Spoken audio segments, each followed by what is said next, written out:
நம்முடைய உபதேசம் என்று சொல்வது விட இயேசு செய்த அவருடைய செயல்கள் நம்ம என்ன வாசிக்கிறோம் என்று சொன்னால், அந்த எபிரேயர் 3ஆம் அதிகாரத்திலே அவர் நமக்காக உலக தோற்றத்திற்கு முன்பே யாவற்றையும் செய்து முடித்தார் என்று எழுதியிருக்கிறது.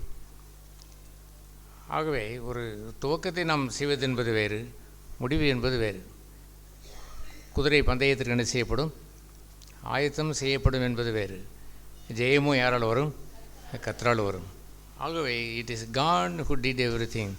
தேவனே நமக்காக எல்லாம் செய்தார் என்பதுதான் நம்முடைய விசுவாசம். நாமவே ஒன்றை செய்வதற்கு ஆண்டவர் பழக்கி வைத்து நீங்களே இந்த குதிரையை ஓட்டி ஜெயித்து விடுங்கள் என்று சொல்ல மாட்டார். Just prepare that. நீங்கள் நல்ல ஆயத்தமாக இருங்கள். ஆண்டவர் பிதாவின் சித்தம் செய்வதற்கு எப்படி அவர் சொல்லப்பட்டது என்று தெரியுமா? பிதாவின் சித்தம் எப்படி செய்தார்? எபிரேயர் 10ஆம் அதிகாரத்திலே வாசிக்கிறோம். என்ன வாசிக்கிறோம்? அவர் சொன்னார், இதோ புத்தக சுருளில் என்னை குறித்து எழுதப்பட்டிருக்கிறதே என்று சொல்லிவிட்டு அந்த வார்த்தை என்னவென்று சொன்னார்? இதோ என்று சொன்னார். இதோ உங்களுடைய சித்தம் செய்ய வருகிறேன். எல்லாம் எழுதி வைத்து விட்டீர். அதை சித்தம் செய்வதற்கு நீர் என்னிடத்தில் காணிக்கையை கேட்கவில்லை. அதையும் நீ பிரதானமாக நீ எதிர்பார்த்தது இல்லை. நீ கேட்பதெல்லாம் எ பாடி, ஒரு சரீரத்தை எனக்கு தந்தீர். ஐ ஆஃபர் திஸ் பாடி, இந்த சரீரத்தை நான் உடைய சன்னிதானத்திலே ஒப்பு கொடுத்து இதோ வருகிறேன், நான் வருகிறேன். எப்படி வருகிறேன்? எல்லாவற்றையும் புத்தக சொல்லே எழுதப்பட்டு விட்டது. அவர் கல்வாரிக்கு போவதற்கு முன்பாக ஒரு அற்புதமான ஒரு வார்த்தையை சொன்னார்.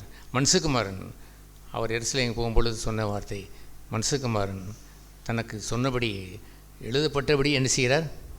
போகிறார். Isn't it wonderful? God has prepared everything. தேவனே நமக்கு எல்லாம் செய்தார் என்று அறிந்து கிறிஸ்தவ வாழ்க்கையில் அவரை பின்பற்றுவது என்று சொல்வது இட்ஸ் எ கிரேட் ஜாய். அது பெரிய மகிழ்ச்சி. ஆகவே நித்தியானது பேரின்பமான சுவிசேஷம் என்று அறிந்தவர்கள் யார் என்று சொன்னால், it is God who has done everything. தேவனே எல்லாம் செய்திருக்கிறார். I am just taking the கிராஸில் எடுத்துக்கொண்டு ஜஸ்ட் ஃபாலோ ஹீம். அவரை பின்பற்றி நான் செல்கிறேன். ஜஸ்ட் நான் இந்த குதிரையை நான் பந்தயத்திற்கு ஆயத்தப்படுத்துகிறேன், அவ்வளவுதான். அது ஓடுவதும், அந்த ஓட்டத்தை 10 ரவுண்டு ஓடி முடிப்பதும் அல்லது 11 ரவுண்டிலே அது ஜெயம் பெறுவதும் கர்த்தரால் வரும் என்று சொல்வதுதான் மேன்மையான வாழ்க்கை. இளைப்பாறுதல் என்று சொன்னால் என்னவென்ற அர்த்தம்? இளைப்பாறுதல் என்று சொல்வது தேவன் தம்முடைய ஜனத்திற்காக யாவையும் ஏற்கனவே செய்து முடித்தார் என்பதுதான். எனக்காக யாவும் செய்து முடிப்பார் என்று நீங்கள் சொல்லிக்கொண்டு நீங்களாகவே ஓட வேண்டும் என்று அவர் எண்ணுவதில்லை. God will help you. தேவன் உங்களுக்கு உதவி செய்வார். எனவே உங்களுடைய வாழ்க்கையிலே வேண்டிய முக்கியமான பகுதி என்னவென்று சொன்னால் ஃபெய்த், விசுவாசம். விசுவாசம் உள்ளவர்கள் அந்த இளைப்பாறுதலுக்குள் பிரவேசித்தார்கள். விசுவாசம் இல்லாத அவிசுவாசிகள் தாங்களாகவே ஒன்றை செய்யலாம் என்று யோசித்து வனாந்திரத்திலே மடிந்து அவர்கள் போனார்கள். விசுவாசத்தை துவக்கிறவர் அவர்தான், விசுவாசத்தை முடிக்கிறவரும் அவர்தான். அல்லேலூயா. ஆகையினால் விசுவாசனாலே அந்த ஆபிரகாம், விசுவாசனாலே ஈனோக்கு, விசுவாசனாலே மோசே, விசுவாசனாலே அந்த அற்புதங்களெல்லாம் செய்து அந்த சிங்கங்களின் வாயை திறந்தார்கள், அவர்கள் செங்கடலை கடந்தார்கள் என்றெல்லாம் இருப்பதை விட அந்த செயலை அவர்தான் செய்தார். அந்த செயலை செய்தை விட சிலுவையின் பாதையிலே செல்வதற்கு அந்த எபிரேயர் 12ஆம் அடுத்த அதிகாரத்திலே வாசிக்கும் பொழுது எதை அவர் தொடங்குகிறார்? அவரை நோக்கி பார்த்து இந்த ஓட்டத்தை ஓடுங்கள். He runs there. ஏற்கனவே ஓடி முடித்து விட்டார். Just follow his food steps. அவருடைய அடிச்சுவடலை மாத்திரம் பார்த்து நடவுங்கள். தட் இஸ் இம்பார்ட்டன்ட், முக்கியமான, இட்ஸ் இன்ட்ரெஸ்டிங், ஆர்வமான ஒரு கிறிஸ்தவ வாழ்க்கை. தாங்களாகவே ஒன்றை செய்து முடிக்கலாம் என்று சொல்வது என்பது, ஒரு சில சகோதரர்கள் சொல்வார்கள், நான் இன்னமும் ஜெயித்து வாழவில்லை, ஐ ஆம் ட்ரைங், நான் முயற்சி செய்து கொண்டே இருக்கிறேன் என்று சொன்னால், நான் சொல்லுவேன், நீங்கள் இன்னொரு 100 வருடம் கொடுத்தால் கூட முயற்சி தான் செய்து கொண்டே இருப்பீர்கள். உங்களால் ஒன்றும் கூடாது, மனுஷரால் ஒன்றும் கூடாது. ஆனால் பை காட், தேவனால் என்ன முடியும்? சொல்லுங்கள். எஸ், அவர் சொன்னார், செத்தே போய்விட்டது என்று வைத்துக் கொள்ளுங்களேன். ஐயோ, போய்விட்டது, முடிந்தது என்று எண்ணும் பொழுது அவர் சொன்னார், ஃபியர் நாட், பயப்படாதீர்கள், ஜஸ்ட் பிலீவ், விசுவாசத்தால் மாத்திரமே போதுமானது என்று அவர் சொன்னார். ஆகவே நீங்கள் ஜெயித்து வாழ்வதனுடைய பகுதி என்னவென்றால், நானாக முயற்சி செய்வது என்பதல்ல. நானாக முயற்சி செய்து நான் வாழ்ந்திருப்பேன் என்று சொன்னால் இந்த ஜெய வாழ்க்கையை ஒரு நாளும் நான் ருசி பார்த்துருக்க ஒரு நாளும் முடியாது. ஐ ஹேட் ஃபெய்த். என்னுடைய எஜமான் என்னுடைய இரட்சகரை குறித்து விசுவாசம். முதலாவது நல்ல விசுவாசத்தை துவக்கினவர்கள் போக போக அந்த விசுவாசத்திலே இல்லாமல் போய்விட்டார்கள். இயேசு கிறிஸ்து சிலுவிலே என் பாவங்களுக்காக மரித்தார் என்பதை எல்லோரும் விசுவாசிக்கிறீர்களா? எஸ். ஆனால் ஏன் தொடர்ந்து அவர் என்னை பின்பற்றுங்கள் என்று சொல்லுகின்ற சிலுவையின் பாதை ஏன் விசுவாசிக்கவில்லை? முதலாவது விசுவாசித்தார்கள், ஏன் அவர்கள் தொடரவில்லை? அந்த விசுவாசத்திலே தொடர்ந்து முடிக்கவும் வல்லவர் என்று அவரை நோக்கி போயிருந்திருக்க வேண்டாமா? என் ஆண்டவர் எல்லாம் முடிந்தது என்று ஓட்டத்தை முடித்தார். நானும் என் வாழ்க்கையின் ஓட்டத்தை, விசுவாச ஓட்டத்தை அவர் நோக்கி பார்த்து ஓட வேண்டும் என்ற விசுவாசத்தை வைத்திருந்திருக்க வேண்டாமா? அநேகருடைய வாழ்க்கையிலே விசுவாசத்தை பொல்லாங்கான் திருடி கொண்டு போகிறான். ஆகவே அந்த 1 பேதிலே 5ஆம் அதிகாரத்திலே அவர் சொல்லுவார், என்ன சொல்லுவார்? கர்ச்சிக்கிற சிங்கம் போல் என்று எழுதுவார். சிங்கம் போல் எவனை விழுங்கலாமோ என்று வயதடி தெளிகிறான். விசுவாசம் நிறைய பேர் விழுங்கி இருக்கிறான். ஆட்களாக விழுங்கப்பட்டு போனார்கள். இங்கே எத்தனை பேர் விழுங்கப்பட்டு போனார்கள்? அது அல்ல, அடுத்த வசனம் சொல்லும். ஆகவே ஸ்டெட்ஃபாஸ்ட் இன் த ஃபெய்த், விசுவாசத்தில் உறுதியாக நின்று கொண்டு அவனை எதிர்த்து நிறுங்கள். அவன் உங்களை விட்டு என்ன செய்வான்? ஓடிப்பான். ஆகவே சிங்கம் எதை உங்களையே விழுங்கி கொண்டு போனது? அதல்ல. உங்களை விழுங்கி போவதற்கான காரியம் ஏதேன் தோட்டத்தில் என்ன ஆதாமையும் எவளையுமா முழுங்கி கொண்டு போனான்? ஃபெய்த், விசுவாசத்தை விழுங்கி விட்டான். நிறைய பேருடைய விசுவாசத்தை விழுங்கி விட்டு ரட்சிக்கப்பட்டோம் என்று சொல்லிவிட்டு நடைபணத்தை போல் வாழ்கிறார்கள். அவருடைய வாழ்க்கையிலே நறுமணம் இல்லை, கிறிஸ்தனுடைய நற்கந்தம் இல்லை. அந்த அற்புதமான வீடு முழுவதும் நிறைத்து விட்டு பரிமள தைலம் அங்கே ஊற்றப்படவில்லை. இந்த சுசேஷம் சொல்லப்படும் அளவிற்கும் இவள் ஊற்றினாலே இந்த தைலம் அவருடைய வீடே மணந்தது பாருங்கள். அதுபோல் மனமுள்ள ஒரு வாழ்க்கை என்பதுதான் சுசேஷம். நல்ல சுசேஷத்தை விசுவாசத்தை துவங்கினவர்கள் எங்கே ஓடுகிறார்கள்? விசுவாசத்தை விட்டு விட்டார்களே. நாங்களாகவே முயற்சி பண்ணுகிறோம், நாங்களாகவே செய்கிறோம். அதற்கு ஏற்றாற்போல் சில பிரசங்கிகளும் நிறைய கட்டளைகளை எல்லாம் கொடுத்து விட்டு இதெல்லாம் கைக்கொள்ளும், அதை கைக்கொள்ளும், இதை கைக்கொள்ளும் என்று அவர் சொல்வதெல்லாம் வேதத்திற்கு புறம்பாய் மனுஷர்களை முயற்சி செய்ய வைப்பது அடிமைத்தனம் இல்லையா? இயேசுபிரான் அந்த கொண்டு வந்த ஆவியானுடைய வல்லமை என்ன? கர்த்தருடைய ஆவியானவர் என்மேல் இருக்கிறார். கட்டுண்டவர்களுடைய கட்டுகளை அவிழ்க்கவும், சிறைப்பட்டவர்களுடைய சிறையிருப்பை விடுதலை செய்யவும், அப்படித்தானே அவர் விடுதலை செய்யத்தானே வந்தார். நீங்கள் போய் மறுபடியும் கூண்டுக்குள் போய் அடைபட்டு கொண்டு ஐயோ இந்த சுசேஷத்தை எப்படி நான் வாழ முடியும், இது எப்படி என்னால் முடியும்? மனுஷனால் கூடாது தான். ஆனால் யாரால் கூடும்? தேவனால் கூடும். தேவனால் கூடும் என்பதை இயேசு இன்னொரு இடத்துல மாற்றி எப்படி சொன்னார்? விசுவாசிக்கிறவனுக்கு, சொல்லுங்கள், விசுவாசிக்கிறவனுக்கு, உங்களை வைத்தவங்க விசுவாசிக்கிற எனக்கு எல்லாம் கூடும். சொல்லுங்கள், hallelujah. You don't want that. இந்த அற்புதமான இந்த சுவிசேஷம் உங்களுக்கு சொந்தமாக உங்களுக்கு விரும்பவில்லையா? நீங்களாகவே முயற்சித்து தான் பெறலாம் என்று எண்ணிக்கொண்டு வாழ்கிறீர்களா? இனி அடுத்த ஜென்மம் எடுத்தால் கூட, ஜென்மம் என்று இல்லை, நீங்கள் இன்னும் 100 வருடம் 1000 வருடம் வாழ்ந்தால் கூட ஓட்டத்தை ஓடி முடியவே முடியாது. ஆகவே அந்த 11ஆம் அதிகாரத்திலே விசுவாசனாலே என்று துவங்கியதை அவர்கள் முடிக்கவில்லை. ஆனால் இயேசுவோ அந்த நற்சாட்சியை அவர்கள் முடிக்கவில்லை. அந்த தேவனுடைய புகழ்ச்சி முழுமையாக பெறவில்லை. ஆனால் இயேசுவோ அவர் விசுவாசத்தை துவக்கி அவர் முடித்தார். ஆகவே அவரை நோக்கி பார்த்து இந்த விசுவாச ஓட்டத்தை நாம் என்ன செய்ய கடவும்? ஓடக்கடவும். எஸ், யூ ரன் என்று சொல்வதை எப்படியாவது ஓடுங்கள் என்று சொன்னால் கஷ்டம்தான். முன்னால் ஓடிக்கொண்டிருக்கிறார். அவரை பார்த்து நீங்கள் ஓடினால், அவருக்கு பின்னாலே ஓடினாலே போதும், ஜெயம் உங்களுக்கு கிடைத்துவிடும். அதுபோன்ற ஒரு அற்புதமான இந்த விசுவாசத்திற்கு சேதம் வராதபடி பாதுகாப்பதற்குத்தான் இயேசு சிலுவையை அவர் கொடுத்தார். சிலுவையினுடைய பங்கு என்னவென்று சொன்னால், whatever that comes between me and God, எனக்கும் தேவனுக்கும் இடையிலே எதெல்லாம் வருகிறதோ அதெல்லாம் அகற்றுவது தான் சிலுவை. ஒரு மனுஷன் தேவனுடைய சமூகத்திற்கு போய் பழகி அவன் வாழ்வான் என்று சொன்னால் ஆண்டவருடைய சிலுவையினுடைய தாற்பயம் புரிந்துவிடும். என்ன அவன் புரிந்து கொள்வான்? நானே சிலுவையை சுமந்து நானே என்ற ஒன்றை செய்து நானே வாழ்கிறேன் என்பது அல்ல. அவன் அந்த சிலுவையின் வாழ்க்கையை பின்பற்றி அவன் வரும்பொழுது ஜீசஸ் ஆல்ரெடி ரேன் த வே, அவர் ஏற்கனவே அந்த பாதையை ஓடிவிட்டார். ஒரு அற்புதமான பாடலை எலியாஸ் அஸ்லாக்ஸின் அந்த நாட்களே அவர் பாடுவார். We must run, that we stand in the faith and run. We must run என்று பாடுவார். இது நம்ம என்ன செய்ய கடவோம்? விசுவாசத்தில் இருந்து கொண்டு என்ன செய்ய கடவோம்? ஓடக்கடவோம் என்பதுதான். சும்மா ஓடுவதால் கால் வலித்து விடும். யாரை பார்த்து ஓட வேண்டும்? நல்ல இலக்கை நோக்கி முடிவடைகின்ற வாழ்க்கையை வாழ்ந்து காண்பித்து ஏற்கனவே ஓடிவிட்ட இயேசுவை நோக்கி பார்த்து ஓட வேண்டும். You must have the faith, விசுவாசம் வைத்திருக்க வேண்டும்.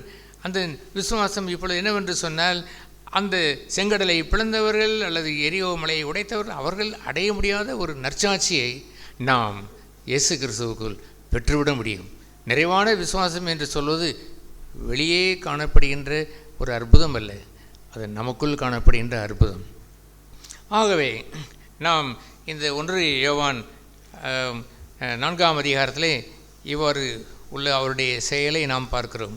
அவருடைய செயல் என்ன, அந்த அற்புதம் என்னவென்று சொன்னால், வெளியே நடந்த அற்புதம் அல்ல, அதையெல்லாம் செய்தவர்களுடைய பட்டியலெல்லாம் இந்த பழைய ஏற்பாட்டு புத்தகத்தில் நிறைய, மல்கியா புத்தகம் வரைக்கும் நிறைய எழுதப்பட்டு தான் இருக்கிறது.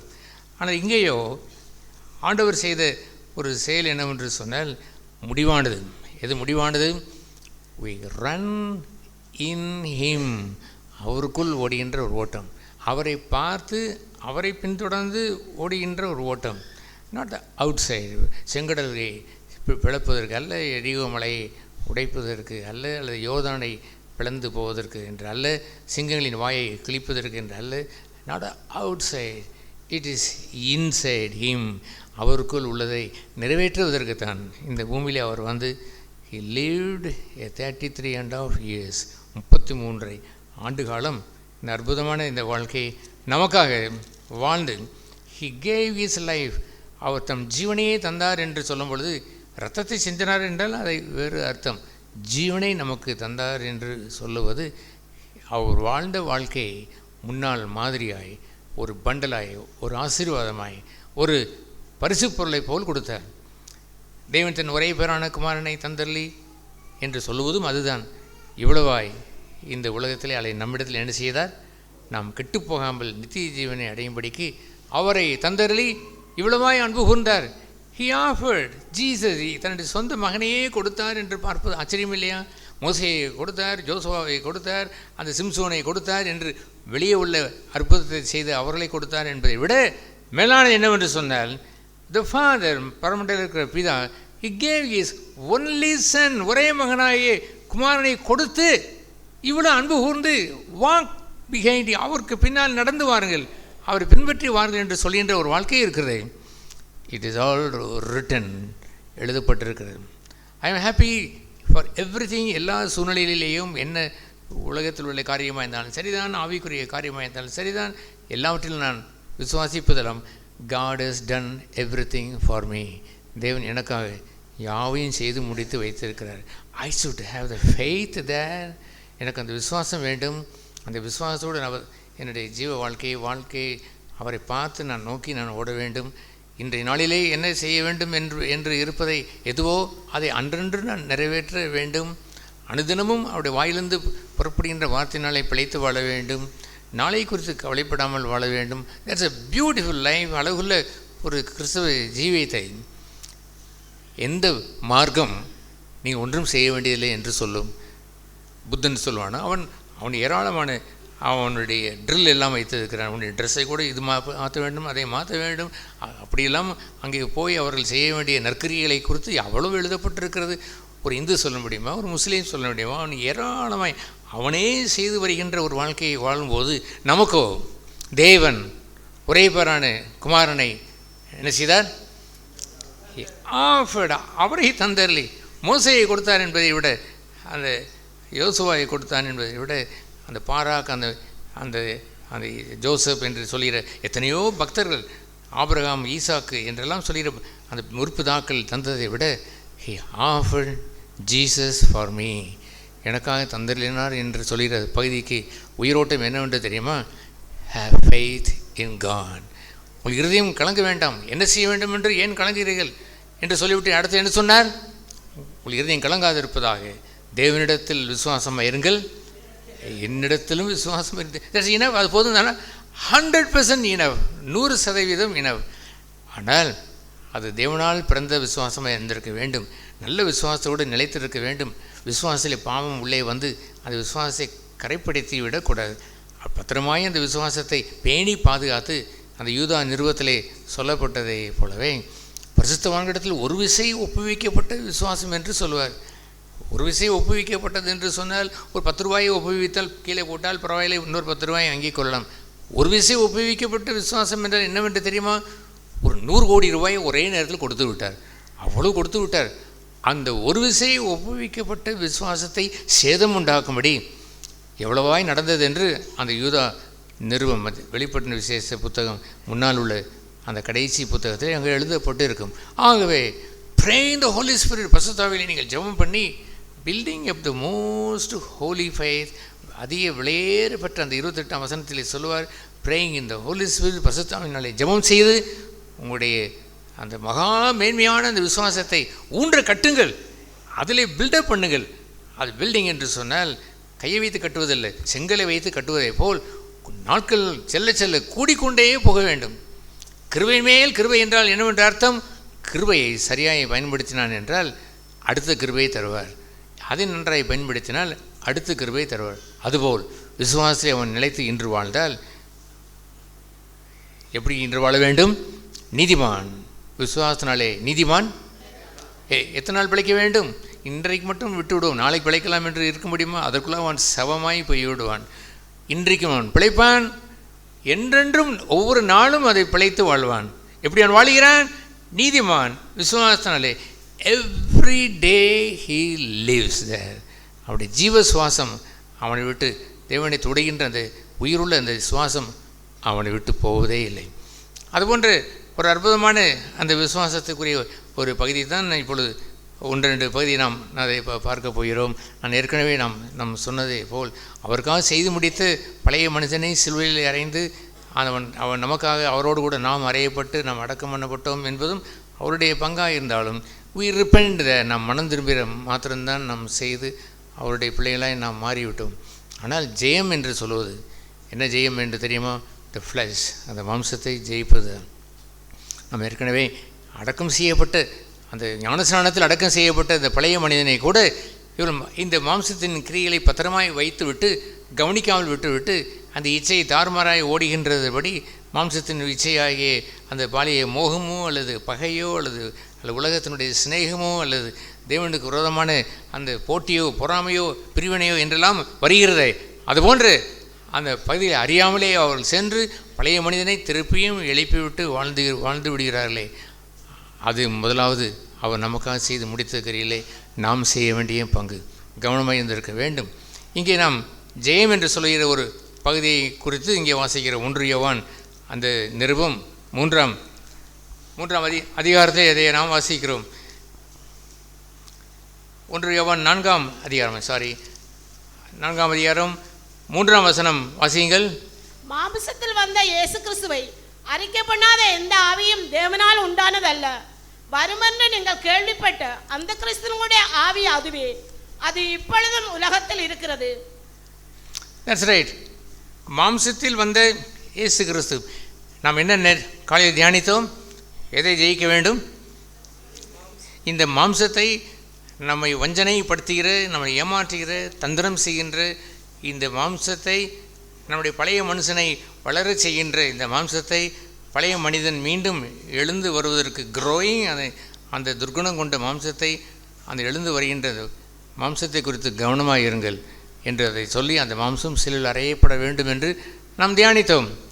இங்கே என்ன எழுதியிருக்கின்றது தெரியுமா? இயேசு கிறிஸ்து என்ன ஆனார் என்று எழுதியிருக்கிறது பார்த்தீங்களா? 3ஆம் வசனம், மாம்சத்தில் வந்த இயேசு கிறிஸ்துவை அறிக்கை பண்ணாது எந்த ஆவியும் தேவனால் உண்டானது அல்ல. அல்லேலூயா. மாம்சத்தில் வந்து இயேசு கிறிஸ்து என்று சொன்ன என்னவென்ற அர்த்தம்? இந்த பூமியில் அவரை சிலுவையில் அறைவதற்கு கொண்டிருந்த ஒரு பெரிய ஒரு குற்றம் என்னவென்று தெரியுமா? இவன் தன்னை யார் என்று சொல்கிறான்? கிறிஸ்து என்று சொல்லுகிறான். இவன் தன்னை தேவகுமாரன் என்று அவன் சொல்லிக் கொள்கிறான். உன்னை குறித்து நீ என்ன சாட்சி சொல்லு என்று கேட்ட பொழுது, அறியுது கிரைஸ்ட், நீ கிறிஸ்துதானா என்று கேட்டபொழுது, ஏஸ் ஐ ஆம் கிரைஸ்ட் என்று சொன்னார். நான் கிறிஸ்துதான். இயேசுவை சிலுவை அறைய வேண்டும் என்று ஜனங்கள் கூப்பிட்டார்களே, அல்லாமல் என்னவென்று சொல்லவில்லை. இயேசு கிறிஸ்துவை சிலுவை அறைய வேண்டும் என்று அவர் சொல்லவில்லை. அவர் யாரென்று அவர் நம்பவில்லை. கிறிஸ்து என்று அவர் ஏற்றுக்கொள்ளவில்லை. ஆகவே மாம்சத்தில் வெளிப்பட்ட இயேசு கிறிஸ்து என்று சொல்லும் பொழுது, இயேசு கிறிஸ்துவை, தெய்வத்தை தன்னோடு கூட சேர்த்து வைக்கின்ற ஒரு உறவாய் வைத்து இந்த மாம்சத்திலே வந்து இந்த மாம்சத்தை அவர் ஜெயம் கொன்றார். நாம் என்ன அறிக்கை செய்ய வேண்டும்? இயேசு அல்ல, இயேசு கிறிஸ்து. அவர் கிறிஸ்துவை உடையவராய் வந்து எதில் வெளிப்பட்டார்? மாம்சத்திலே வெளிப்பட்டார். ஒரே வசனமாய் சொல்கின்ற இன்னொரு வசனம் உண்டு. அது 1 தீமோத்தேயு 3:16 வாசிக்கிறோம். அங்கே என்ன எழுதப்பட்டிருக்கிறது? தேவன் மாம்சத்திலே வெளிப்பட்டார். தேவனே அவரே இந்த மாம்சத்திற்குள் வந்தார். அல்லது இந்த கேடான இந்த மாம்சத்தில் ஒரு நன்மையும் வாசமாயிலே சகதி என்று வைத்துக் கொள்ளுங்களேன். இந்த சகதிக்குள் அவரே வந்து விழுந்தார். அவரே வந்து விழுந்து இந்த சகதியிலிருந்து அவரும் மீண்டு எல்லோரும் இந்த சகதியிலிருந்து மீண்டு கொள்வதற்கு உதவி செய்தார். அல்லேலூயா. ஆகவே இயேசு பெருமான் செய்த மிகப்பெரிய தியாகம் என்று சொல்வதெல்லாம் என்னுடைய பாவங்களுக்காக ரத்தம் சிந்தினார் என்பது மாத்திரமல்ல. மிகப்பெரிய தியாகம் என்னவென்றால், என்னை போன்ற கேடான பாவம் நிறைந்த இந்த மாம்சத்திலே வந்து அவர் என்ன செய்தார்? மாம்சத்தை அவர் ஜெயித்தார். பிள்ளைகளே, 4ஆம் வசனம், நீங்கள் தேவனால் உண்டாயிருந்து அவர்களை ஜெயித்தீர்களே, அந்த அந்தி கிறிஸ்துவனுடைய ஆவியை ஜெயித்தீர்களே. ஏனெனில் உலகத்தில் இருக்கிறவனிலும் உங்களில் இருக்கிறவர் பெரியவர். அவர்கள் உலகத்துக்குரியவர்கள் ஆகையால் உலகத்துக்குரியவர்களை பேசுகிறார்கள், உலகமும் அவர்களுக்கு செவி கொடுக்கும் என்று இங்கே எழுதப்பட்டு இருக்கிறது. எனவே ஆண்டவர் இயேசு செய்த மிகப்பெரிய நமக்காக செய்து முடித்த செயல் என்ன? நீங்கள் சிலுவையை எடுத்து மாம்சத்தை சிலுவை அறைந்திருக்கிறீர்கள் என்பது உண்மையாக இருந்தாலுமே கூட அந்த வசனத்தை உற்று நோக்கினால், ஒரு இலக்கணத்தோடு கிராமரோடு படித்தால் ரொம்ப இன்ட்ரெஸ்டிங்காகவும் இருக்கும். என்ன கிராமர் என்றால் என்ன கிராமர்? அதை எப்படி வாசித்து நீங்கள் சொல்ல வேண்டும்? கிறிஸ்து இயேசுனுடையவர்கள். யாருடையவர்கள்? கிறிஸ்து இயேசுடையவர்கள் தன் மாம்சத்தையும் ஆசை இச்சைகளையும் இட் ஹேவ் பீன் குரூசிஃபைடு, சில அறையப்பட்டு விட்டது என்று இருக்கிறது. ஏற்கனவே அவர் என்ன செய்து விட்டார்? அறையப்பட்டு விட்டார். வி ஜஸ்ட் ஃபாலோ ஹிம், அவரை பின்பற்றி வருகிறோம். ஏற்கனவே அந்த மாம்சம் என்ன செய்யப்பட்டு விட்டது? சிலுவையில் அறையப்பட்டு விட்டது. ஆகவே நீங்கள் இந்த மாம்சத்தை ஜெயித்தீர்கள் என்று சொல்கிற அந்த ஜெயம் இருக்கிறதே, அதை பெற வேண்டாமா? நான் காலையிலே சொன்னதே போல் அன்பு என்ற மகத்தான அந்த வெற்றி என்று இருக்கிறது. அந்த அன்பு என்ற வெற்றிக்குரிய வாழ்க்கையை வருவதற்கு முன்பாக இந்த கேடான இந்த மாம்சம் ஒளிந்திருக்க வேண்டும். நான் சொன்னதை போல் பிளேட்டில் நன்றாய் கழுவி வைத்திருந்தால்தான் அந்த பிளேட்டிலே பிரியாணியோ அல்லது நன்மையான ஈவுகளை அவர் தருவார். அவர் தருகின்ற நன்மையான ஈவுக்கு நீங்கள் வாங்குவதற்கு தயாரில்லாமல் அந்த பிளேட் முழுவதும் அழுக்காக இருந்தால் எப்படி இருக்கக்கூடும்? ஆகவே உங்களை கேடான மாம்சத்திலிருந்து விடுதலை ஆவதற்கு ஒப்பு கொடுத்து அவர் விசுவாசித்து நீங்கள் வாழ தொடங்கும் பொழுதுதான் த செகண்ட் ஸ்டேஜ் தேவனுடைய ஆவியானவர், பரிசுத்த ஆவியானவர் எங்கள் இருதயங்களிலே எதை ஊற்றுகிறார்? ரோமர் 5:5 வாசிக்கிறோம் தானே. என்ன ஊற்றுகிறார்? தேவ அன்பை அவர் ஊற்றுகிறார். He pour it on the plate. அந்த பிளேட்டில் நம்முடைய இருதயத்திலே வந்து ஊற்றி விடுவார். அது அழுக்காக இருக்கும் என்றால் he will not give the divine love, திவ்யமான அன்பை தரமாட்டார். பரத்திற்குரிய அந்த அற்புதமான அந்த ஜீவனை நாம் பங்கு பெறும்படி அவர் ஒரு நாளும் அவர் தரமாட்டார். எனவே இயேசு பெருமான் எப்படி என்ன செய்தார்? இந்த சகதியிலேயே ஒரு விழுந்து இந்த சகதி அவரை வென்றார் என்று எழுதியிருக்கிறது. சரி, ஒரு மறுபடியும் அவன் பிறந்தால் எதிலே பிறந்திருக்கிறான்? ஆவியினாலே மறுபடியும் பிறந்தான். தேவனுடைய பிள்ளையாய் பிறக்கிறவன் ஆவியினாலே மறுபடியும் பிறந்து அந்த களங்கமற்ற அந்த ஆவியை உடையவன் அதை வளர வேண்டும். அந்த ஆவி வளர்ந்து மாம்சம் அதை பற்றி பிடித்து கொள்ளாதபடி ஜாக்கிரதையாக இயேசுவை பின்பற்றி வாழ அந்த விசுவாச வாழ்க்கைக்கு உதவி செய்வது என்னவென்று சொன்னால், இயேசு கிறிஸ்து வந்தார், இந்த மாம்சத்தை உடையவராய் வந்தார். என்னவென்று அறிக்கை செய்கிறோம்? மாம்சத்தில் வந்த இயேசு கிறிஸ்துவை அறிக்கை செய்கிறோம். ஆகவே என்ன அறிக்கை செய்ய வேண்டும்? நம்ம இப்பொழுது எதில் வந்தவர்? எதை விசுவாசிக்க வேண்டும்? என்னை போன்ற மாம்சத்திலே வந்தவர். அவர் இந்த சகதியவே உள்ளே விழுந்து இந்த சகதியை அவர் ஜெயித்தார். அந்த நாட்களே செகண்ட் வேர்ல்டு வார் நடந்து கொண்டு இருந்த பொழுது அந்த நாசிக் படையினர் போகிற அந்த பகுதியிலே அவர்களுக்கு தண்ணீர் இல்லாமல் வாடுகிறார்கள் என்று தெரிந்தது. உடனே என்ன செய்தார் என்று சொன்னால், ஃப்ளோட்டிங் வாட்டர்ஸ் என்று நிறைய மிதக்கக்கூடிய தண்ணீர் குடுவைகளை பெரிய பெரிய குடுவைகளை வைத்து அதை கடலின் வேகத்திற்கு அதை விட்டுவிட்டார்கள்.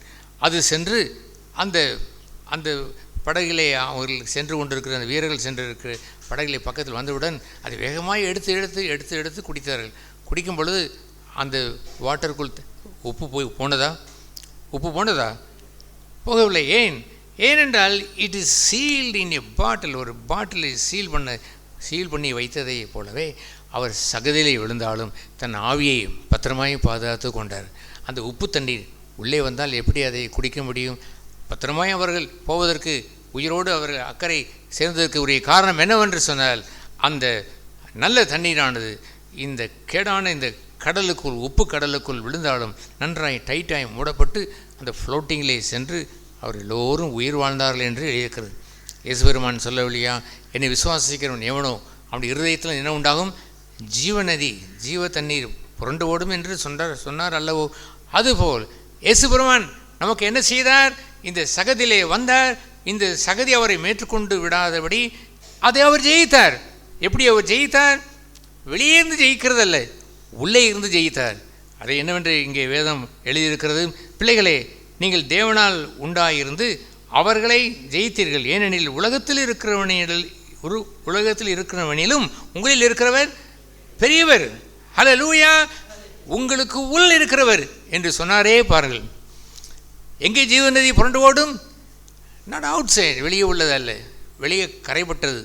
உங்கள் இருதயத்திலிருந்து ஜீவநதி புரண்டு ஓடுகிறதே பாருங்கள். உங்களுக்குள் வாசம் செய்கிறவர், உங்களுக்குள் இருக்கிறவர் பெரியவர். கொலை செய்யாதிருப்பாயாக என்று சொல்கின்ற வெளியே உள்ள பகுதியிலேயே அவர் அழுக்கை இருந்து வெளியே வர முடியவில்லை. அவர்கள் முதல் வந்த ஜெனரேஷன், அந்த சந்ததி கூட காயின் ஆபேலை வெட்டி கொன்றான் என்று தான் எழுதியிருக்கிறது. ஆகவே விபச்சாரம் செய்யாதிருப்பாயாக என்று எழுதியிருந்தாலும் வேசித்தனங்கள் நிறைந்த மக்களாக இருந்தார்கள். இஸ்ரவேல் ஜனம் சோரம் போனது என்று ஆண்டவர் அடிக்கடி சொல்லுவார். சோரம் போனது என்று சொன்னால் தி ரிட்டர்ன் டு அடல்ட்ரி. அவர்கள் இச்சைகளுக்கு, மாம்ச இச்சைகளுக்கும் என்று விட அந்த நாட்களிலே உள்ள விபச்சாரத்திற்கு அவர்கள் திரும்பி சென்றார்கள் என்று தான் எழுதியிருக்கிறது. அது அல்ல, அதை விட மேலாய் அந்த உலகத்தில் இருக்கிற காரியத்தை அவர்கள் சமாளிப்பதற்கு எத்தனையோ மார்க்கங்கள் இருக்கிறது. வெளியே உள்ள நற்குணங்களை பேசுவதற்கு திருக்குறள் இருக்கிறார், நன்னூல் இருக்கிறது, எத்தனையோ புறநானூறு இருக்கிறது, எத்தனையோ அந்த புத்தகங்கள் இருந்தாலும் இன்சைட் யூ, உங்களுக்குள் இருக்கக்கூடிய அந்த மாம்சத்தை வெல்லுவதற்கு வந்தவர் இயேசு ஒருவரே. அவருக்கு பெயர் என்ன? இயேசு கிறிஸ்து என்று பெயர். இயேசு கிறிஸ்துவாய் வந்தவர் நமக்கு விடுதலையை அவர் நமக்குள் கொண்டு வரும்படியாக மாம்சத்தில் வந்து மாம்சத்தை அவர் கொன்றார். ஹல்லேலூயா! உங்களுக்குள் தோன்றுகிறவர், உங்களுக்குள் இருக்கக்கூடிய அழுக்குகளெல்லாம் அவர் ஜெயம் பெற்று அவர் வந்தார். இந்த உலகத்தில் இருக்கக்கூடியதை விட மோசமான அந்த இருதயத்திலே தோன்றக்கூடிய காம இச்சைகளை ஜெயிக்கும்படியே உங்களுடைய மாம்சத்திலே வந்தார். என்ன அறிக்கை அவன் செய்ய வேண்டும்? இயேசு கிறிஸ்து இந்த மாம்சத்திலே வந்தார். எந்த மாம்சத்தில் வந்தார்? ஏதோ ஒரு மாம்ச பிண்டத்தில் வந்தார் என்று சொல்ல வேண்டும். என்னை போன்று மாம்சத்திலே வந்தார். இயேசு கிறிஸ்து எப்படி அருளப்பட்டார்? அவர் நான் கெட்டு போகாமல் நித்திய ஜீவனை அடையும்படிக்கு எனக்காக என்ன செய்யப்பட்டார்? அருளப்பட்டார். எங்கே அவர் அருளப்பட்டார்? In your own flesh. உங்கள் மாம்சத்திலே அருளப்பட்டு அந்த சகதியை அவர் வென்றார். அவருக்குள் அந்த அசுத்தமான அந்த உப்பு தண்ணீர் போகவில்லை, சகதி தண்ணீர் உள்ளே போகவில்லை. அவர் தன்னை பூர்ணமாய் பத்திரமாய் பாதுகாத்து கொண்டுதான் கடைசி நேரத்தில் என்ன சொன்னார்? பிதாவே, எல்லாம் செய்து முடித்து விட்டேன், இதோ என் ஆவியை பத்திரமாய் ஒப்பு கொடுத்திருக்கிறேன், கரை ஒன்றும் வரவில்லை என்று சொல்ல வேண்டாமா?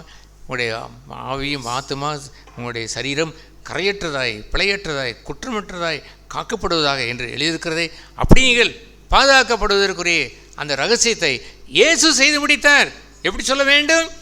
இயேசு கிறிஸ்து மாம்சத்திலே வெளிப்பட்டார், அல்லது இயேசு கிறிஸ்து என் மாம்சத்தில் வெளிப்பட்டார். சொல்லுங்கள். வெளிப்பட்டு ஜெயித்தார். அது ஏன்? உலகத்தில் இருப்பவனை விட எங்களுக்குள் இருப்பவர் பெரியவர். உங்களுக்குள் இருப்பார். உங்களுக்குள்ளிருந்து ஜெயித்து வருகின்ற ஒரு வாழ்வு என்று இருக்கிறதே. ஹல்லேலூயா!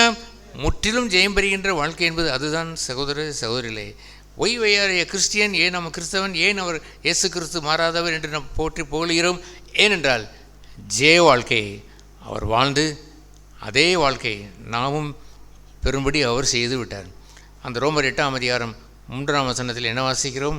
ரோமர் 8 அந்த 3 தேவன் அந்த மாம்சத்தில் வெளிப்பட்டார். என்னுடைய மாம்ச சாயலிலே அவர் வந்து பாவத்தை என்ன செய்தார் என்று எழுதியிருக்கிறதாங்கே. அந்த 8:3 வாசிக்கிறோம். அதெப்படியெனில் மாமிசத்திலே பலவீனமாயிருந்த நியாயப்பிரமாணம் செய்யக்கூடாததை தேவனே செய்யும்படிக்கு தம்முடைய குமாரனை பாவ மாமிசத்தின் சாயலாகவும் பாவத்தை போக்கும் பலியாகவும் அனுப்பி மாமிசத்திலே பாவத்தை ஆக்கினைக்குள்ளாக தீர்த்தார். எங்கே அவர் பாவத்தை ஆக்கினைக்குள்ளாக தீர்த்தார்? வெளியே இல்லை, வெளியே உள்ள செங்கடலை பிளப்பதற்கல்ல, வெளியே உள்ள அந்த எரியோ முதலை உடைப்பதற்கல்ல. Not out side. உலகத்தில் இருப்பவனை வெளியே உள்ள காரியத்தையே பேசிக் கொண்டிருப்பதல்ல, நமக்குள் இருப்பவர் யாரவர்? பெரியவர். உங்களுக்குள் இருப்பவர் யாரவர்? பெரியவர். அவர் உங்களுக்குள் இருக்க வேண்டும் என்றால் அவர் யாரென்று நீங்கள் அறிக்கை செய்ய வேண்டும்? இயேசு கிறிஸ்து என்று சொல்ல வேண்டும். அவரை எப்படி அறிக்கை செய்ய வேண்டும் என்று அங்கே எழுதியிருக்கிறது? மாம்சத்தில் வந்த இயேசு கிறிஸ்துவை அறிக்கை செய்ய வேண்டும். என்ன மாம்சத்தில் வந்தவர்? என் மாம்சத்தில் வந்தவர். சொல்லுங்கள் ஹல்லேலூயா. இது ஒரு மகிழ்ச்சியான ஒரு செய்தி இல்லையா? உங்களை ரட்சிப்பதற்கு தான் இயேசு சிலுவையில் அறையப்பட்டாரா? அதே போலவே உங்கள் மாம்சத்தில் நீங்கள் ஜெயம் காணும்படி உங்கள் மாம்சத்தில் தான் அவர் வந்தார். உங்கள் மாம்சத்தை உடையவராய் வந்து மாம்சத்திலே பாவத்தை என்ன செய்து விட்டார்? பாவத்தை என்ன செய்து விட்டார்? வாசித்தோம். பாவத்தை ஆக்கினைக்குள்ளாக கொன்று போட்டு விட்டார். அதை அகற்றி விட்டார். அதை முடித்து விட்டார். அதற்கு உயிர் அல்லாமல் போகும்படி மரணம் அடையும்படி அதை அவர் செய்து விட்டார். that Jesus, அந்த இயேசுவை விசுவாசிக்க வேண்டும். அதை விசுவாசியாதவர்கள் பெயர் என்னவென்று தெரியுமா? அந்தி கிறிஸ்து என்று பெயர். அவரை கொலை செய்தவர்கள் அனைவரும் அந்தி கிறிஸ்துகள் தான். அது ஏனென்றால் இவன் தன்னை கிறிஸ்து என்று சொல்கிறான். அவர் இயேசு கிறிஸ்துவை அறிக்கை செய்யவில்லை. இயேசு என்று சொன்னார்கள். சிலுவையில் அறையும் என்று சொன்ன பொழுது இயேசு கிறிஸ்துவை சிலுவை அறையும் என்று சொன்னார்கள். என்னவென்று சொன்னார்கள்? இயேசுவை சிலுவை அறையும், இயேசுவை சிலுவை அறையும் என்று தான் கேட்டார்களே ஒழிய இயேசு கிறிஸ்து என்று அறிக்கை செய்யவில்லை. நீங்கள் இயேசுவை கிறிஸ்து என்று அறிக்கை செய்கிறீர்களா? இயேசுவை கிறிஸ்து என்று அறிக்கை செய்கிறீர்களா? அந்த அறிக்கை செய்வதை எதோடு சேர்த்து செய்ய வேண்டும்? மாம்சத்தில் வந்த இயேசு கிறிஸ்துவை அறிக்கை செய்ய வேண்டும். அது என்ன மாம்சம்? என் மாம்சத்தில் வந்த இயேசுவை அறிக்கை செய்ய வேண்டும். சொல்லுங்கள். மறந்து விடாதீர்கள். அது உயிர் மூச்சு போல் உங்களுடைய வாழ்க்கையில் உங்களுடைய மாம்சம் ஆட்டி படைக்கிறதே அந்த ஏராளமான இச்சைகளும் தாண்டவம் ஆடுகின்ற பேய்களும் கூத்தாடுகின்ற அந்த கருப்பு உருவங்களும் அதெல்லாம் வெற்றி காண வேண்டும் என்று சொன்னால் ஜெயம் பெறுவதற்குரிய அந்த ஒரே வழி இந்த விசுவாசம் வேண்டும். என்ன விசுவாசம்? என் மாம்சத்தில் வந்து இயேசு கிறிஸ்து வந்தார், அவர் ஜெயம் பெற்றார். ஆகவே பிள்ளைகளே நீங்களும் தேவனால் உண்டாய்ந்து அவர்களை ஜெயித்து விட்டீர்கள். ஏன் உலகத்தில் இருக்கிறவர் இருப்பதை காட்டிலும் உங்களில் இருக்கிறவர் பெரியவர். ஹல்லேலூயா. ஜெய வாழ்க்கை என்று சொல்வதனுடைய ஆரம்பத்தை பார்த்தீர்களா? ஜெயம் என்று சொல்வது நாம் இந்த தலைப்பிலே போட்டிருக்கிறதே போலவே கல்வாரி அன்பு நமது ஜெயம் என்று சொல்கிற அந்த முதல் பகுதியை ஜெயத்தை பெற்று ஓடின அடுத்த கட்டம்தான் முழு ஜெயத்தையும் அடைந்து விட முடியும். முதலில் ஒரு ஜெயத்தை ஒரு ரோமரிலே அவர் சொல்லுவார், சொல்லி முடித்துவிட்டு முற்றிலும் ஜெயம் என்றும் சொல்லுவார். முற்றிலும் ஜெயம் என்று ஒன்று இருக்கிறது. ஆனால் முதல் ஜெயம் வேண்டாமா? மாம்சமே நீங்கள் இயேசு கிறிஸ்து என் மாம்சத்தில் வந்தவர், பாவத்தை சங்கரித்தவர், என் பாவத்திற்காக மரித்தவர் மற்றும் ஏற்றுக்கொண்டீர்களே, ஏன் உங்கள் மாம்சத்தை வென்றவர் என்று ஏற்றுக்கொள்ளக்கூடாது? ஏன் அதை நீங்கள் விசுவாசித்திருக்கக்கூடாது? That's a wonderful gospel. அற்புதமான இந்த சுவிசேஷத்தை ஐ காட் இட். நான் அது 44 வருடங்களுக்கு முன்பு அதை பெற்றுக்கொண்டேன். அதையெல்லாம் அறிவித்த அந்த நாட்களே நார்வேஜின் ஒரு குரூப்பில் வந்து ஒரு அற்புதமான எலியாஸ் ஹஸ்லாக்சன் இந்த ஜூக்கர் என்று அல்லது சிகாட் பிராட்லி என்று சொல்லி பரிசுத்தவான்களுடைய அவர்களை சந்தித்த அந்த நாட்கள் அற்புதமாய் நான் உங்களுக்கு சொல்லுவதைப் போலவே அவர்கள் பிரசங்கித்த அந்த பிரசங்கங்கள் ஜீவனை எனக்கு கொடுத்தது. அதுதான் அந்த இயேசுவின் அடிச்சுவடை எனக்கு காட்டி இதில் நடவுங்கள் என்று சொன்னது. அதை நான் அன்று விசுவாசித்து இன்று வரைக்கும் இந்த விசுவாச ஓட்டத்தை தொடர் ஓட்டத்தை ஜெயமாய் ஓடி வர முடிகிறது. ஏன்? ரகசியம் இதுதான். என்ன ரகசியம்? என் மாம்சத்தில் என்ன செய்தார் அவர்? என் மாம்சத்தில் வந்த இயேசு கிறிஸ்துவை அறிக்கை செய்து அவரை விசுவாசித்திருக்கிறேன். நீதி உண்டாக இருதயத்தில் விசுவாசிக்கப்படும், ரட்சிப்பு உண்டாக நாவினாலே அறிக்கை செய்யப்படும். யூ டூ தேன். அதை சாத்தான் வரும்பொழுது அவனுக்கு விரோதமாய் அவனுக்கு நீங்கள் பேசுங்கள். சாத்தானை ஜெயித்தாள் என்று எழுதியிருக்கிற அந்த வெளிப்படின விசேஷம் அந்த 8ஆம் அதிகாரத்தில் நான் வாசிக்கும் பொழுது எப்படி ஜெயித்தார்கள்? தங்கள் வாயின் வசனத்தினாலே ஜெயித்தார்களா? அவர் இயேசுக்கு ரத்தத்தின் மூலமாகவும் தங்கள் வாயின் வசனத்தின் மூலமாய் ஜெயித்தாள் என்று சொல்வதெல்லாம் விசுவாச அறிக்கை தான். உங்களுடைய வெறும் வாயின் வசனத்தை பேசுவதனால் அல்ல, சும்மா சொல்லிக்கொண்டே இருங்கள் என்று சொல்கின்ற அது அல்ல, விசுவாசத்தோடு செய்கின்ற அந்த அறிக்கை. என்ன விசுவாசம்? என் மாம்சத்திலே வந்து மாம்சத்தை ஆக்கினைக்குள்ளாக தீர்த்தவர், அதுவே நமக்கு ஜெயத்தை கொடுக்கிற ஜெயம். அது ஏனென்றால் உலகத்தில் உள்ளவனை காட்டிலும் உங்களில் இருக்கிறவர் பெரியவர். உங்களுக்குள் இருந்து செய்கிற அந்த பாலிய மோகத்தை வெல்லுவதும், அல்லது பண ஆசையை வெல்லுவதும், அல்லது பகையை வெல்லுவதும், வெறுப்பை வெல்லுவதும், உங்கள் ஊர் முழுவதும் பரவி இருக்கிற அந்த வெறுப்பையெல்லாம், அந்த கசடான வாழ்க்கையெல்லாம் வெல்லுவதும், எல்லா இடங்களிலும் காதலும் அல்ல மோகமும் தாண்டவமாடி கொண்டிருக்கிற நேரத்தில் இங்கே விசுவாசிக்கிற சந்ததியாய் நீங்கள் வாழ்ந்து உங்கள் பிள்ளைகளுக்கும் அந்த அடிச்சூழலை காட்டு வெல்லுவதும், உங்களுக்குள் இருப்பவர் பெரியவர். உங்களுக்குள் வந்து மாம்சத்தினுடைய செயலை வென்று முடித்தவர் அவர் பெரியவர். அவரை நீங்கள் பார்த்தால் ஜெயம் பெற்று நீங்கள் வாழலாம். ஜெயம் என்று சொல்கிற அந்த முதல் பகுதியில் ஓடாமல் தொடர்ச்சியாக அடுத்த ஓட்டத்தை பெற முடியாது. முற்றிலும் ஜெயம் என்று அடுத்த பகுதிக்கு வர இயலாது. அடுத்த பகுதி அவர் கல்வாரி சிநேகம் என்பதுதான். தேவன் அதுபோன்ற ஒரு அற்புதமான வாழ்க்கையை நாம் யாவருக்கும் அவர் தருவாராக. தொடர்ந்து நாம் அவனுடைய வார்த்தையை நாம் கேட்போம். நாம் கேட்ட ஆண்டவருடைய வார்த்தைகளுக்காய் ஆண்டவரை ஸ்தோத்தரிக்கின்றேன். என் மாம்சத்திலே இயேசு வெளிப்பட்டார் என்பது சுவிசேஷத்தினுடைய முழு நிச்சயத்தினுடைய நம்பிக்கையை எல்லோருக்கும் அது கொடுக்கக்கூடிய அந்த ஜீவனுக்கு எதுவான நம்பிக்கையினுடைய அந்த விசுவாசத்தை துவக்கிறவரும் முடிக்கிறவருமாய் இருக்கின்ற இயேசு என்று நாம் எபிரேயர் 12 நாம் பார்த்தோம். எதையுமே வாழ்க்கையிலே துவக்குவது என்பது இலகுவாக துவக்கிவிடலாம். ஆனால் அதை முடிப்பது என்பதுதான், ஒரு ஓட்டத்தை ஓட ஆரம்பிப்பவன் அவன் அதை முடிக்கின்ற இடத்திலே போய் அதை முடிக்கும் பொழுதுதான் அவனுக்குரிய வெற்றியின் கிரீடம் இல்லாவிட்டால் அவனுக்குரிய சான்றிதழ் அவனுக்கு வழங்கப்படக்கூடியது. பாதையிலே முடித்து விட்டால் வாழ்க்கையிலே அவன் அந்த ஓட்டப்பாதையிலேயோ அந்த போட்டியிலே அவன் எண்ணப்படாமலே போய்விடுவான். ஒரு எதையாவது செய்வதற்கு துவக்க நம்முடைய பலனை கொண்டு கூட நாம் ஒன்றை துவக்க முடியும்.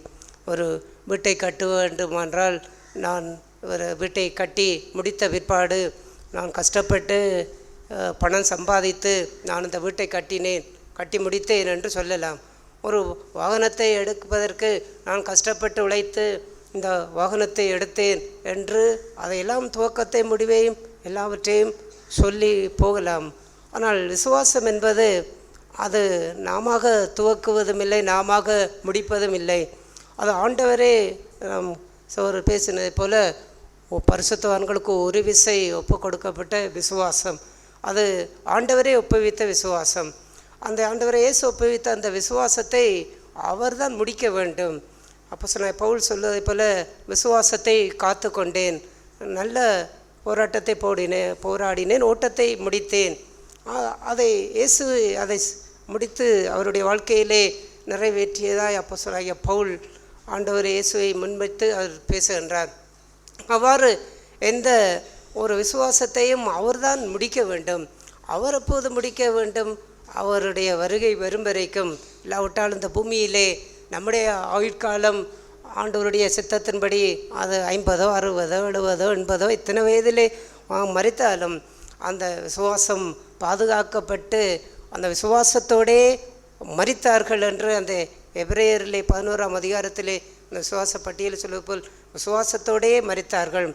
அவர்கள் பெற்ற விசுவாசம் எல்லாம் வெளியிலே இருந்த நாம் கேட்டதை போல வெளியிலிருந்த சிங்கங்கள், வெளியிலிருந்த செங்கடல், வெளியிலிருந்த அக்கினி, வெளியிலிருந்த எரிக்கோ மதில், வெளியிலிருந்த சத்துருக்கள், அவர்களைத்தான் அவர்கள் அழித்து ஜெயித்து, ஆனால் அவர்களை குறித்து ஆவியானவர் சொல்லும் பொழுது விசுவாசத்தோடே மரித்தார்கள். இதுதான் விசுவாச வாழ்க்கையிலே இருக்கக்கூடிய ஜெயம். ஜெயம் என்பது கடைசியிலே யார் அதை முடித்திருக்கின்றான், அவன் முடித்திருக்கிறவன் கூட அவன் எவ்வாறு முடித்திருக்கின்றான். ஓட்டப்பந்தையில் எல்லோரும் ஓடுவார்கள், பெற்றுக்கொள்ளத்தக்கதாய் ஓடுங்கள் என்றால் அந்த லெக்கை ஃபஸ்ட்டாக இல்லாவிட்டால் செகண்டாவோ அந்த லெக்கை போய் அதன் அடைவதே ஜெயம். அந்த ஜெயத்தை கொடுக்கக்கூடிய அந்த வாழ்வு ஆண்டவராக இயேசு கிறிஸ்துவே அவர் ஒப்புவித்த இந்த விசுவாசத்தை எங்களுக்குள்ளே நிறைவு பெற செய்கின்ற அந்த காலம் வரைக்கும் விசுவாசத்தை காத்து கொண்டேன் என்று அப்போஸ்தலனாகிய பவுல் சொல்லுவதைப் போல அதை யார் பாதுகாத்து கொள்ள முடியும்? ஆகையால் அதற்கு முன்பாக சிலர் விசுவாசத்தை தாங்களே முடித்து விடுகின்றார்கள். சில துன்பங்கள், சில பிரச்சனைகள், சில உபத்திரவங்கள், சில பாடுகள் மனிதர்களாலோ உலகத்தாலோ ஒரு எந்த காரியம் பிசாசின வரும்பொழுதெல்லாம் அவர்கள் என்ன செய்கின்ற சிலர் அப்படியே விசுவாசத்தை முடித்து அவர்கள் சபைக்கு வருவதில்லை, ஜெபிப்பதில்லை, தேவனோடு ஐக்கியமில்லை. ஏன் நீங்கள் இவ்வாறு சோர்ந்து போயிருக்கின்றீர்கள்? ஏன் நீங்கள் சபைக்கு வருவதில்லை? ஏன் நீங்கள் சரியாக ஜெபிப்பதில்லை என்று கேட்டால் அவர்கள் சொல்லுகின்ற காரணங்களாம், நான் இவர்களாலே தான், என்னுடைய மனைவியாலே தான் என்னால் வாழ முடியவில்லை. அவள் ஒரே இடரல், என்னுடைய கணவனால் ஒரே துன்பத்தை கொடுக்கிறபடியினாலே என்னால் வாழ முடியவில்லை. இந்த விசுவாசிகளால் அவர்கள் எனக்கு செய்கின்ற தீமையால் அவர்கள் என்னை அவமானப்படுத்தினபடினால் அவர்கள் எனக்கு ஒரு நஷ்டத்தை உண்டு பண்ணி விட்டார்கள் என்று ஆரெல்லாம் வைத்து இவர்களாலே தான் நான் சபைக்கு வருவதில்லை, இவர்களாலே இந்த சூழ்நிலைகளாலே தான் நான் சபைக்கு வருவதில்லை என்று இதையெல்லாம் சொல்லி அந்த விசுவாசத்தை எல்லாம் அப்படியே அவர்களாகவே முடித்து விடுகின்றார்கள். இதை கர்த்தர் அங்கீகரிக்க முடியுமா? ஆண்டவர் இயேசுவினுடைய இந்த விசுவாசத்தை முடிப்பது அவரல்லவா? ஆனால் நாமவே துன்பங்கள் பாடுகளிலே அதை முடித்து விடக்கூடிய காரியம் ஆண்டவர் இயேசு சிலுவையிலே எல்லாம் அவர் நிறைவேறின காரியத்திலே பிதாவினிடத்திலே எல்லாம் முடிந்தது. அதுதான் அந்த ஜெயத்தினுடைய முடிவு. வாழ்க்கையிலே தேவன் எனக்கென்று வைத்திருக்கிற பாடுகள், எனக்கென்று வைத்திருக்கிற சிலுவை, எனக்கென்று வைத்திருக்கக்கூடிய சூழ்நிலைகள், இப்படிப்பட்ட உபத்திரவங்கள், எனக்கென்று அனுமதிக்கக்கூடிய தீமை செய்ய அனுமதிக்கக்கூடிய மனிதர்கள் வாழ்வு எல்லாமே ஆண்டவராய் தேவனாலே எனக்கு அனுமதிக்கப்படுகின்ற, அவரிடத்தில் அன்பு கூறுகிறவர்களுக்கு சகலமும் அது தேவனாலே அனுமதிக்கப்படுகின்ற தீமையை கர்த்தர் ஒருபோதும் தன்னுடைய பிள்ளைகளுக்கு கொடுக்க மாட்டார். அவர் நன்மையை செய்ய விரும்புகின்றவர். ஆகையால் எந்த ஒரு தீமையிலும் அவருடைய திவ்ய நன்மைகளை என்னிடத்திலே, அவருடைய நன்மையான பொறுமையை அவர் எனக்குள்ளே உருவாக்க விரும்புகின்றார். எந்த மனுஷனையும் மன்னிக்கக்கூடிய அந்த திவ்ய நன்மையை அவர் நமக்குள்ளே உருவாக்க விரும்புகின்றார். அந்த மனுஷன் தீமை செய்தான், இந்த மனுஷன் நஷ்டத்தை கொடுத்து விட்டான், இந்த மனுஷன் எனக்கு அவமானத்தை தந்து விட்டான், இவன் எனக்கு இடரலாக இருந்து விட்டான் என்று அந்த தீமையே வைத்துக்கொண்டு எல்லா விசுவாசத்தை முடித்து வாழ்க்கையிலே எத்தனை பேர் இன்றைக்கு தொய்ந்து போன வாழ்விலே, பின்வாங்கி போன வாழ்விலே, அவரெல்லாம் இருக்கின்ற இந்த வாழ்க்கையிலே சுவிசேஷத்தினுடைய அந்த ஜெயத்தின் கல்வாரி அன்பின் உடைய ஜெயமெல்லாம் இதையெல்லாம் சகித்து தன்னுடைய சொந்த மாம்சத்திலே, என் மாம்சத்தம் என்று சொல்லக்கூடிய போல அந்த சொந்த மாம்சத்திலே இத்தனை பாடுகளெல்லாம் சகித்தவராக ஜெயித்தவராக எல்லாம் முடிந்தது என்று அந்த வாழ்வின் எத்தனை தீமையான காரியங்களை கூட அவருடைய வாழ்விலே அதையெல்லாம் நன்மையாகவே பிதாவானவர் அவருக்கு செய்து முடித்தார். அந்த நன்மை என்ன? அவரை போன்ற சாயல், அவரை போன்ற திவ்ய சுபாவங்கள். இப்படிப்பட்ட அதை வாழ்க்கையிலே எங்கே கண்டுகொள்ள முடியும்?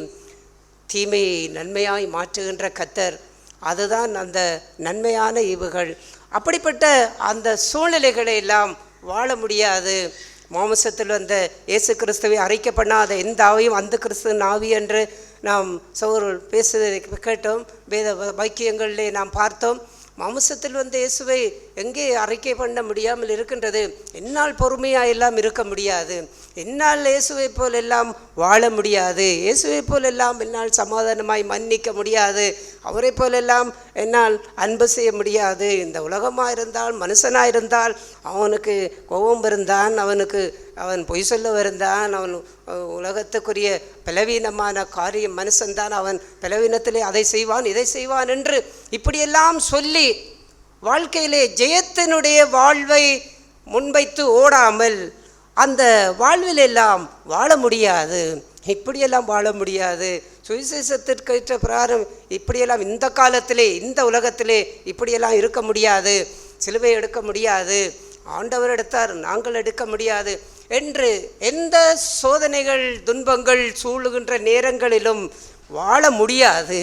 என்னால் வாழ முடியாது என்று அவ்வாறு போகும் பொழுதுதான் அந்த வாழ்வு மாம்சத்திலே வந்த இயேசுவை மறுதலிக்கின்ற அந்த கிறிஸ்து ஆவி, அந்த கிறிஸ்து ஏதோ வருவான் முத்திரையை தரிப்பான் என்று அந்த சண்டே ஸ்கூல் பிள்ளைகளுக்கு அந்த பாடலிலே படிப்பதை போல அவ்வாறு அந்த கிறிஸ்து வெளிப்பட்டு அவன் பகிரங்கமாகவே அவனுடைய காரியங்கள் வெறுமன் அவ்வாறு வெளிப்படுத்தின சேஷத்திலே காரியங்கள் பார்த்தால், ஆனால் அங்கே சொல்லும்போது இப்பொழுதே அந்த கிறிஸ்து ஆவி உலகத்தில் இருக்கின்றது என்று இந்த வேத வாக்கியங்கள் எத்தனையோ வருடத்திற்கு முன்பாக எழுதப்படும் பொழுதே அப்போஸ்தலனாகிய அந்த யோவான் சொன்னார், இப்பொழுதே அந்த கிறிஸ்துவின் ஆவி உலகத்தில் இப்பொழுதும் இருக்கின்றது.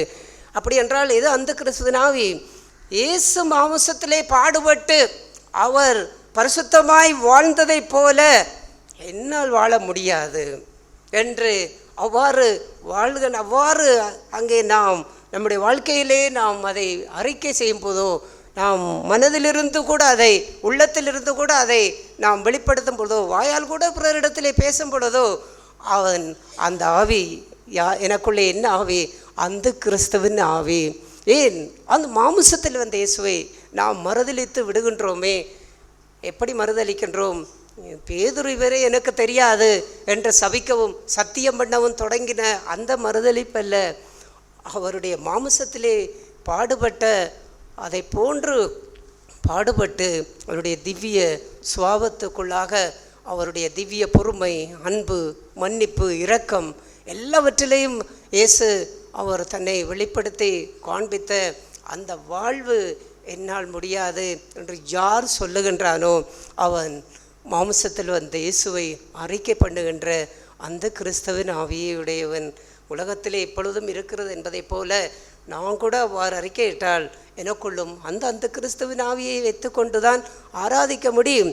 அதை முத்திரை கையிலே தரிப்பார்கள், நெற்றியிலே தரிப்பார்கள் என்பதைப் போல பகிரங்கமாய் மறுதலித்து இயேசுவை மறுதலித்து பின்மா போகின்ற வாழ்வும் இருக்கின்றது. ஆனால் ஒரு சபையிலே ஒரு விசுவாசியாக இருந்து கொண்டு கூட சோதிக்கப்படுகிற நேரங்களிலே, வத்திரப்படுகிற நேரங்களிலே அந்த கையிலே முத்திரையை தரித்து அதை மறைத்து அங்கே அடுத்தவர்களுக்கு காண்பிக்காமல் அது மறைத்து இருப்பது, நெற்றியில் இருப்பது பகிரங்கமாய் தெரியும். மறைத்து இருப்பதை போல அதையெல்லாம் சூழ்நிலைகள், சோதனைகள் மத்தியிலே அங்கே என்னால் இப்படி வாழ முடியாது, அப்படி வாழ முடியாது, இவர்களோடு இருந்து கொண்டு ஆவிக்குரிய வாழ்க்கை வாழ முடியாது, இந்த என்னுடைய மனைவியோடு இருந்து என்னால் வாழ முடியாது, இந்த உலகத்து மனுஷர்களோடு இருந்து இந்த தீமை செய்கிறவர்களோடு இருந்து வாழ முடியாது எங்கும் போதெல்லாம் அதனுடைய முத்திரை அங்கே என்னுடைய கையிலே பதித்து சபைக்கு வருகின்றோம், ஜெபிக்கின்றோம், கர்த்தரை ஆராதிக்கின்றோம். ஆனால் வாழ்க்கையிலே என்ன ஆவி? எல்லாம் அந்த கிறிஸ்துவனுடைய ஆவி. ஆகையாலே தான் அப்படிப்பட்ட அந்த ஆவி எப்பொழுது கிரியை செய்ய ஆரம்பிக்கின்றது என்று அப்போஸ்தலனாகிய பவுல் தெசலோனிக்கேயருக்கு எழுதின இரண்டாவது நிருபம் 2ஆம் அதிகாரம் 3வது வசனத்தை வாசிப்போம். நம்முடைய இரட்சகராகிய தேவனுக்கு முன்பாக அது நன்மையும் பிரியவுமாய் இருக்கிறது. மன்னிக்கவும், தெசலோனிக்கேயருக்கு எழுதிய 2வது நிருபம் 2ஆம் அதிகாரம் 3வது வசனம். எவ்விதத்தினாலும் ஒருவனும் உங்களை மோசம் போக்காதபடிக்கு எச்சரிக்கையாயிருங்கள். ஏனெனில் விசுவாச துரோகம் முந்தி நேரிட்டு கேட்டின் மகனாய பாவ மனுஷன் வெளிப்பட்டால் ஒழிய அந்த நாள் வராது. பாவ மனுஷன் நாம் முதல் நாள் கூட்டத்தில் கேட்டதை போல் யார் அந்த பாவ மனுஷன்? பழைய மனுஷன், பாவத்தை எப்போதும் செய்ய வேண்டும் என்று அந்த நாட்டம் கொண்டு, ஆசை கொண்டு, விருப்பம் கொண்டு, தன்னுடைய சுயத்தையே எப்போதும் பாதுகாத்து, தன்னுடைய மாம்ச இச்சைகளுக்கே எப்போதும் இடம் கொடுத்து வாழ வேண்டும் என்கின்ற அந்த பாவ மனுஷன் எப்போது வெளிப்பட முடியும்? நாம் கேட்டதை போல் அனுதின சிலுவை எடுக்கவில்லை என்றால் அவன் மனுஷன் அப்பப்போது நம்மிடத்திலே வெளிப்பட்டு கொண்டே இருப்பான். அது அப்போது வெளிப்பட முடியும். விசுவாசத்துக்கு துரோகம் ஏற்படுத்துகின்ற வாழ்வு, அந்த விசுவாச துரோகம் எப்பொழுது யாரிடத்திலே உருவாகின்றது? அது என்ன விசுவாசம்? இயேசு என்னை போன்ற மாம்சத்திலே வந்து, என் மாம்சத்திலே வந்து அவர் பாடுபட்டு ஜெயித்தார் என்ற அந்த ஜெயத்தின் வாழ்வை நானும் சுதந்திரிக்க முடியும். நானும் இயேசுவை போல மாற முடியும். அவருடைய திவ்ய சுபாவத்திலே நானும் மாற முடியும், ஜீவிக்க முடியும் என்று அந்த வாழ்க்கையிலே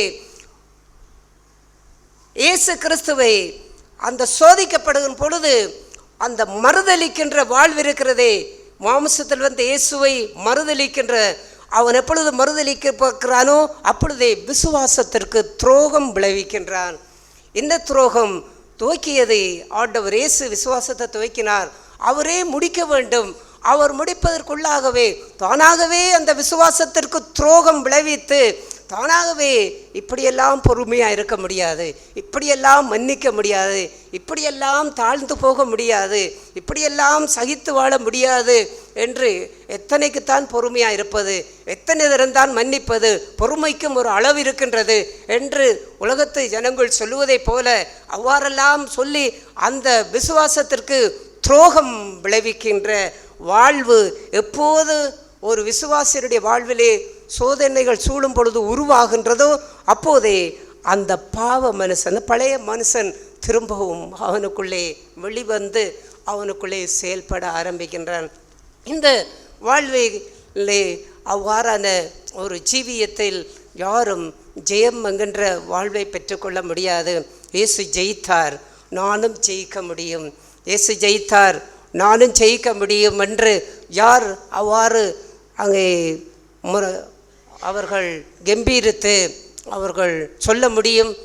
அந்த சிலுவையிலே, கல்வாரி சிலுவையிலே இயேசுவினுடைய அந்த எல்லாம் முடிந்தது என்று அவர் முடித்தாரே, அந்த வாழ்வு மட்டும் இந்த பூமியிலே மேகம் போன்ற அந்த துன்பங்களோ இந்த உபத்திரவங்கள் பாடுகள் எல்லாமே சுற்றி நம்மை நெருங்கி நெருங்கி நெருங்கி நெருங்கி ஏன் வருகின்றது?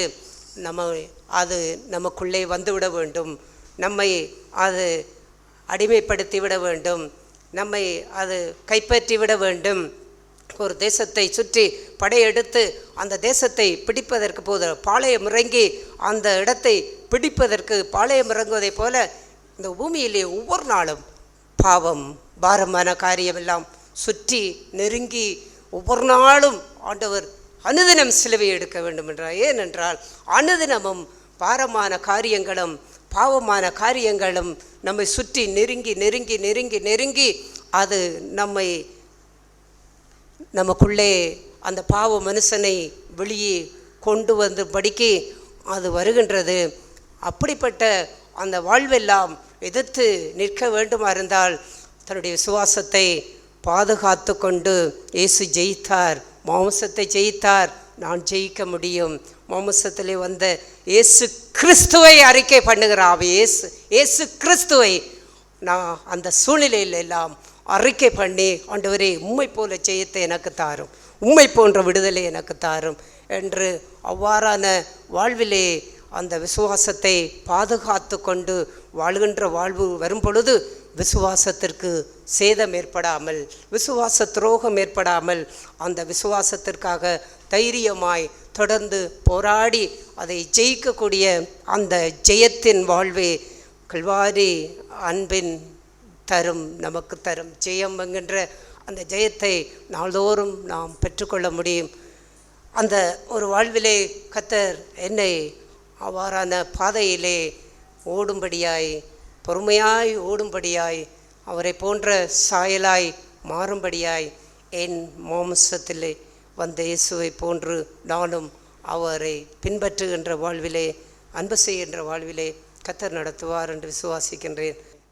எங்கள் பரலோக பிதாவே, இந்த நாளிலும் உம்முடைய வார்த்தையினால் எங்களை போஷித்தவரே ஸ்தோத்திரம்.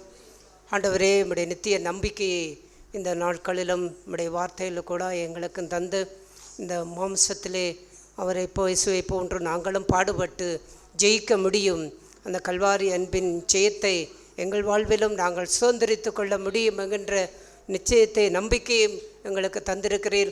தொடர்ந்தும் ஆண்டவரே, இந்த மாம்சத்திலே நாங்கள் எப்போதும் உம்மை போல நாங்கள் பாடுபட்டு விசுவாசத்தை காத்து கொண்டு ஆண்டவரே உம்மை எப்போதும் அறிக்கை பண்ணுகின்ற இயேசு கிறிஸ்துவை அறிக்கை பண்ணுகின்ற அந்த வாழ்விலே எங்கள் எல்லோரையும் ஜீவன் பெற ஆசீர்வதித்தருளும்.